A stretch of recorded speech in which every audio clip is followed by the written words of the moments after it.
दो चीजें हैं, जरा विचार करिएगा। भगवान के मंदिर, शंकर भगवान के मंदिर में लोग जल चढ़ाने के लिए जाते हैं। शिव जी के मंदिर में लोग जल चढ़ाने जाते हैं। आप लोग जाते हैं कि नहीं जाते? जम के तो बोलो, जाते हैं। ठीक है। शिव जी के मंदिर में यदि आप जल चढ़ाने के लिए जाते हो और आपने अगर शिव महापुराण की कथा को सुन रखा है, तो कथा में बारंबार आपको सुनने को मिलता है कि ये शिवलिंग शिव है, ये जलाधारी माँ पार्वती जी का हस्त कमल है, ये सामने से जो जल बहता है, राइट में गणेश है, लेफ्ट में कार्तिकेय हैं, बीच में अशोक सुंदरी है। शिव जी के ऊपर जो बूंद बूंद पानी टपक रहा है वो शिव जी की 5 लड़कियां जया, विषहरा, शामली बारी, दौतली, देव है। ये सारा पूरा की पूरा स्थान शिव जी के सामने से, जहां से जल बहकर जमीन पर आकर नीचे जाता है, वहां पर 33 कोटि देवता विराजमान हैं। शिव जी की पिंडी पे से जल गिरकर जब नीचे की ओर आता है और जो मोटे भाग से जल नीचे आता है, वहां पर सारी 64 योगिनियां हैं, सारी देवियां विराजमान हैं। अब जो समझ गया वो शिव मंदिर में जाकर ना गणेश जी को ढूंढता है, ना कार्तिकेय को ढूंढता है, ना पार्वती को ढूंढता है। ढूंढेगा क्या? जम के बोलो जरा। नहीं, ना वो कार्तिकेय को ढूंढ रहा है, ना वो श्री गणेश जी को ढूंढ रहा है, ना वो पार्वती को ढूंढ रहा है। अब जिसके दिल में ही शिव नहीं बसा है, जो भगवान शंकर को जान ही नहीं पाया, वो मंदिर में जाकर क्या करता है? एक लोटा पानी लेगा, शंकर जी पे भी चढ़ा देगा, उसी पानी में से गणेश जी को भी चढ़ा देगा, उसी पानी में से पार्वती जी को भी चढ़ा देगा, उसी पानी में से कार्तिकेय जी को भी चढ़ा देगा। अरे भैया, अगर शिव महापुराण की कथा सुनी है तो शंकर की कथा में आता है, जहां शिवलिंग है, जहां शंकर विराजमान है, वहां जल पूर्ण समर्पित कर दो, सारे देवताओं में अपने आप पहुंच जाता है। उसको देना नहीं पड़ता, उसको पहुंचाना नहीं पड़ता। और ये गलती बहुत सारे लोग करते हैं। आप लोगों से निवेदन है, शिव जी के मंदिर में अगर जल चढ़ाने जाना है आपको, तो पार्वती मैया को अलग से जल नहीं चढ़ाना, कार्तिकेय जी को अलग से जल नहीं चढ़ाना, गणेश जी को अलग से जल नहीं चढ़ाना। किसी भी मूर्ति पर शिव को जल चढ़ाने जाओ तो अलग से किसी मूर्ति पर जल मत चढ़ाओ, ना पार्वती जी को, ना गणेश जी को, ना कार्तिकेय जी को। अगर जल चढ़ाना है तो केवल देव अधिदेव महादेव पर चढ़ाओ, वो जल सारे देवताओं तक अपने आप पहुंच जाएगा, उसको पहुंचाने की जरूरत नहीं है। चलो और सरल भाषा में समझ लो। तुम्हारे घर में तुलसी का पौधा है? हाथ उठाओ जरा, किस किस के यहाँ? सब लोग रख लो। अब ठीक है, रखो। तुलसी के पौधे में पानी कौन कौन देता है? सब देते हो? ठीक है। पत्ते पे देते हो क्या? नहीं। डाली पर देते हो क्या? नहीं। मंजरी पर देते हो क्या?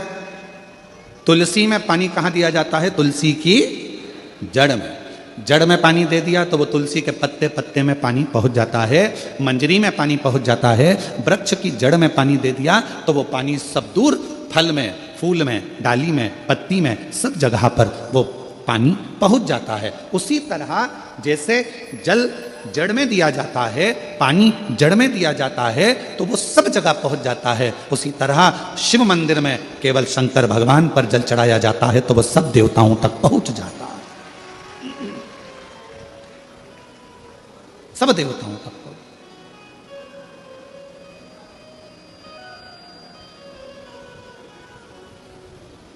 और शंभु शरणे पड़ी, मांगू घड़ी रे घड़ी, दुख काटो दया करी न दर्शन आपो। शंभु शरणे पड़ी, मांगू घड़ी रे घड़ी, दुख काटो दया करी दर्शन आपो। शंभु शरणे पड़ी, मांगो घड़ी रे घड़ी, दुख काटो दया करी दर्शन आपो। आपको अलग से जल देने की जरूरत नहीं है, पत्ते पर अलग से पानी डालने की जरूरत नहीं है, डाली में अलग से जल देने की जरूरत नहीं है।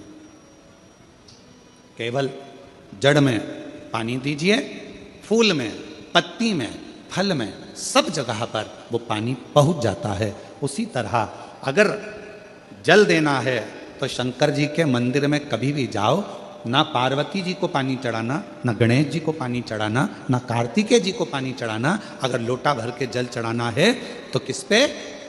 महादेव पर चढ़ाना, शिव।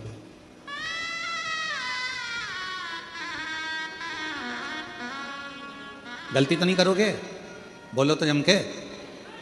कहाँ जल चढ़ाओगे? शिव जी पर। अब कई लोग पार्वती जी कपड़े पहनी है, वस्त्र पहनी है, तो भी पानी चढ़ा के चले जाते हैं।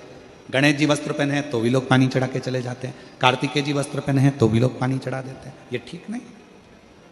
शिव महापुराण में सीधी सीधी बात करी है, सारी समस्या का हल एक लोटा जल। अब जल कितना लेकर गई हो मंदिर के लिए? जम के बोलो, एक लोटा। अब सियोर वाला महाराज कह रहा है कि एक लोटा जल सारी समस्या का हल। तुम जल चढ़ाते चढ़ाते इतने दिन हो गए, तुम्हारी समस्या का हल क्यों नहीं हुआ? क्यों? क्योंकि तुम पूरा एक लोटा जल शिव जी को दे ही नहीं पा रही हो। आधा जल इधर चढ़ा दूं, आधा उधर चढ़ा दूं, आधा उधर चढ़ा दूं, आधा इधर चढ़ा दूं, तो तुम्हारा तो कहावत ही आदि हो गई कि आधा लोटा जल। तुम्हारी तो कहावत ही आदि हो गई।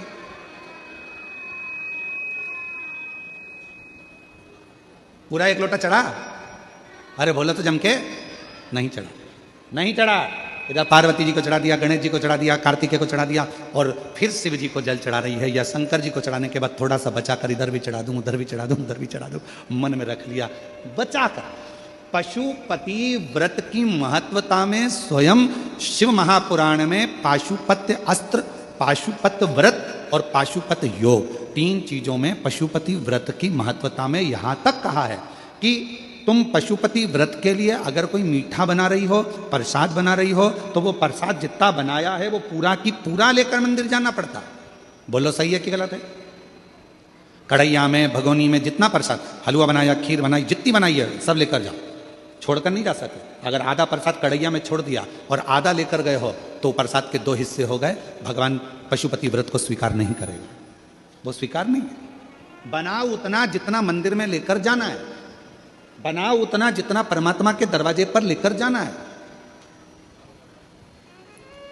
अब हमने क्या करा, बना थोड़ा ज्यादा लिया, आधा रख दिया घर वालों के लिए, बच्चे खा लेंगे इसमें से, पति को दे दूंगी इसमें से, और आधा प्रसाद ले गई मंदिर, मंदिर में ले जाके 3 हिस्से कर दिए। अब विचार करना, मंदिर में ले जाने से पहले प्रसाद के 2 हिस्से हो गए, आधा तो तूने घर में छोड़ दिया, आधा मंदिर में लेकर चली गई, फिर वहां पर जाकर 3 हिस्से हो गए, तो कुल मिला के हो गए 5 हिस्से।